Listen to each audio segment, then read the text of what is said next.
Chandrabose garu, we all know he's a lyricist. So ఆయన responsibility lyrics తప్పులుంటే ఆయన చెప్పాలి. సో నన్ను ఫస్ట్ 2 ఎపిసోడ్స్ బాగా మెచ్చుకున్నారు. ఇలాగ ప్రతి నోట్ కానీ భావం కానీ అసలు వదలకుండా పాడుతామని కూడా చెప్పారు నాకు.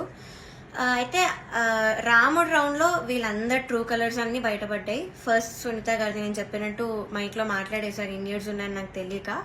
అండ్ చంద్రబోస్ గారు పాపం లిరిక్స్లో నాకు ఒక్క మిస్టేక్ కూడా నేను ఛాన్స్ ఇవ్వలేదు అని చెప్పడానికి. సో దానిలో చెప్పలేక ఆదృత లేదు అని ఒక కామెంట్ ఇచ్చారు. అది ఇంకేం చేయాలి, మేల్ సాంగ్ సేమ్ ఇంపాక్ట్ ఒక ఫీమేల్ వాయిస్ నుంచి మీరు ఎక్స్పెక్ట్ చేయలేరు. సో అంతరామమే was a male song. So ఇంకా లిరిక్స్లో చెప్పలేక ఎందుకు ఇంకా క్రియేట్ చేసుకొని చెప్పడం నాకు అర్థం కాలేదు.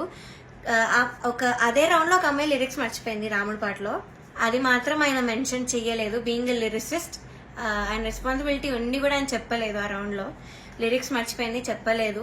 ఇంకా మమ్మల్ని ఏడ్పించేసావు అది ఇది అని చెప్పింది. చాలా మంది చేతిలో రాసుకొని వచ్చారు, అది కూడా ఆయన చెప్పలేదు, అది కూడా కౌంట్ చేయలేదు. కానీ నాకు మాత్రం లేని నెగిటివ్ పాయింట్స్ అన్ని, ఆయనకు అవసరం లేని నెగిటివ్ పాయింట్స్ అన్ని కూడా చెప్పారు. లిరిక్స్లో మాత్రం నేను ఇప్పటివరకు ఆయనకు ఒక్క ఛాన్స్ కూడా ఇవ్వలేదు సాంగ్స్లో.